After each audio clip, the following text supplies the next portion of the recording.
ஊடக நண்பர்களுக்கும் மன்னார் மாவட்ட பொதுமக்களுக்கும் என் சக தோழர்கள் மற்றும் இளைஞர்கள் யுவதிகளுக்கு வணக்கத்தை தெரிவித்துக் கொள்கின்றேன். எனது பெயர் அருளானந்தம் விஜயராஜ். நான் ஈழமக்கள் புரட்சிகர விடுதலை முன்னணியுடைய மாவட்ட பொறுப்பாளர். இன்றைய நிலையிலே நான் இந்த ஊடக சந்திப்பை ஏற்படுத்தியதற்கான காரணம், கடந்த உள்ளூராட்சி மன்ற தேர்தலிலே பல முறைகேடான நிகழ்வுகள் நிகழ்ந்திருக்கின்றன. அதுவும் சிறப்பாக இந்த ஜனநாயக தமிழ் தேசிய கூட்டமைப்பில் சார்பில் கூட்டு கட்சிகளுக்குள் ஒன்றான ஈழ மக்கள் புரட்சிகர விடுதலை முன்னணி அங்கம் வகிக்கின்ற வகையிலே நான் ஒரு சில விடயங்களை முன்வைக்க வேண்டியது என்னுடைய கடமைப்பாடு. அந்த விதத்திலே எமது மன்னார் மாவட்டத்தை சார்ந்து உங்களுக்கு தெரியும், கடந்த 2 தினங்களுக்கு முன்பு இடம்பெற்ற இந்த சபை அமர்வுகள் தொடர்பாக சில விளக்கங்களை கூறி என்னுடைய சுயாதீன முடிவுகளையும் நான் இங்கே தெரிவிக்க இருக்கின்றேன். அந்த வகையில் உங்களுக்கு தெரியும், கடந்த காலங்களிலே ஜனநாயக தமிழ் தேசிய கூட்டமைப்பானது 2 தேர்தல்களை சந்தித்தது. அந்த வகையில் சங்கு சின்னத்திலே பாராளுமன்ற தேர்தலையும் அதனைத் தொடர்ந்து இறுதியாக இடம்பெற்ற உள்ளூராட்சி மன்ற தேர்தலையும் இடம்பெற்றது. அந்த தேர்தலிலே நாங்கள் எந்த தேர்தல் எடுத்துக்கொண்டாலும் இப்பொழுது ஆளுங்கட்சியாக இருக்கின்ற ஜேவிபி கட்சியினுடைய எந்த ஆதரவும் வழங்க மாட்டோம். அதனுடைய கொள்கைக்கு முரண்பாக நாங்கள் செயற்பட மாட்டோம். தமிழ் தேசிய கட்சிகளோடு இணைந்து நாங்கள் எங்களை தேர்தலுக்கு முகம் கொடுப்போம். அத்தோடு இந்த சபைகளை அமைப்பதற்கு எங்களுடைய மக்களுடைய ஆணையை பெற்று நாங்கள் தமிழ் தேசிய கட்சிகளோடு தான் சபைகளை அமைப்போம் என்றெல்லாம் நாங்கள் வாக்குறுதிகள் வழங்கியிருந்தோம். தேர்தலில் நாங்கள் பரப்புரையை அவ்வாறு தான் நகர்த்தி சென்றோம். ஆனால் இருந்த போதும் கடந்த கால அரசியலில் பல குழப்ப நிலைகளை உருவாக்கிவிட்ட இந்த சபை அமர்வு தொடர்பாக எங்களுடைய தலைமையோ அல்லது ஏனைய கட்சிகளோ இதற்கான அல்லது ஏனைய பிரமுகர்களோ எந்தவித எதிர்ப்பும் தெரிவிக்காத வகையில் நான் இன்றைய தினத்திலே இந்த இடத்திலே ஊடக சந்திப்பை நிகழ்த்தியிருக்கின்றேன். நோக்கம், எங்களுடைய மன்னார் மாவட்டத்தை சார்ந்த சபைகள் 5 உள்ளது. அதிலே 4 பிரதேச சபைகளும் ஒரு நகர சபையும் இருக்கின்றது. கடந்த இந்த உள்ளூராட்சி மன்ற தேர்தலிலே நானும் ஒரு வேட்பாளராக நியமிக்கப்பட்டேன் கட்சியால். ஆனால் அது கட்சிக்கு முரண்பான ஒரு சில செயற்திட்டங்களால் அவர்கள் என்னை வீதாசார வேட்பாளராக நிறுத்தியிருந்தார்கள்.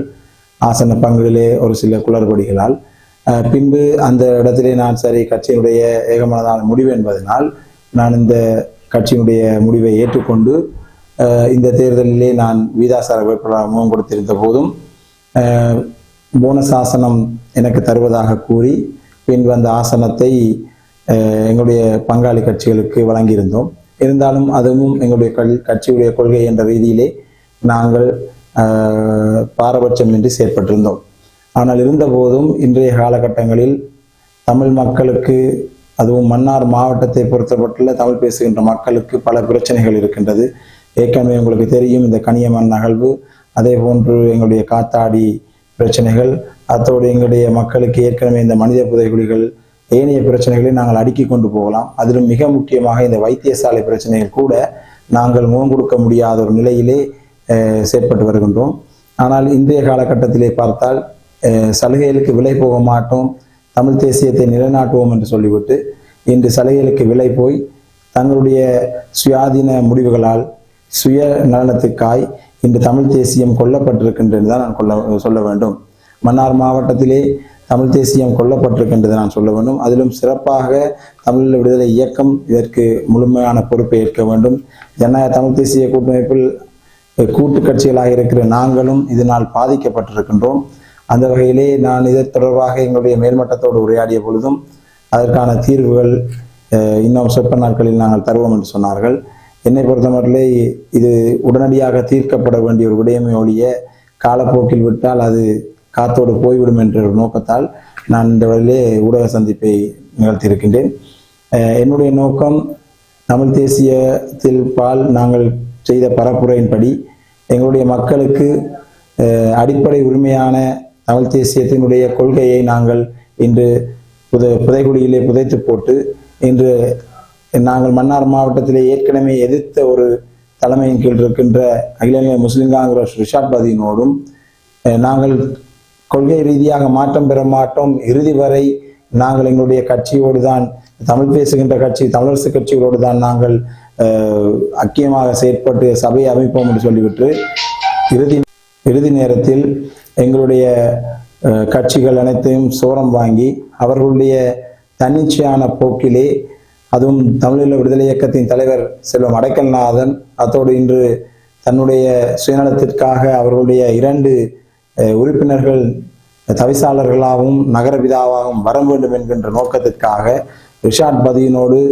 அவருடைய சொந்த இல்லத்திலே கைச்சாத்திட்டு, ரகசியமாக கைச்சாத்திட்டு இந்த வேலைகளை நிறைவு செய்த பின்பு இறுதி கட்டத்தில் தமிழரசு கட்சி மாந்தையிலே எங்களுக்குரிய தர வேண்டிய ஆசனத்தை நீங்கள் தாருங்கள் அப்படி என்று சற்று சமரசம் பேசிய போது அந்த பேச்சுவார்த்தைக்கு உடன்படாது தன்னிச்சையான ஒரு முடிவை எடுத்துக்கொண்டு இறுதி நாள் 23ஆம் தேதி இரவு 2 மணிக்கு பிறகு ஜேவிபி ஆளுங்கட்சி அரசாங்கத்தோடு சமரசம் பேசி அனைத்து சபைகளையும் தாரை வார்த்து கொடுத்திருக்கின்றார்கள்.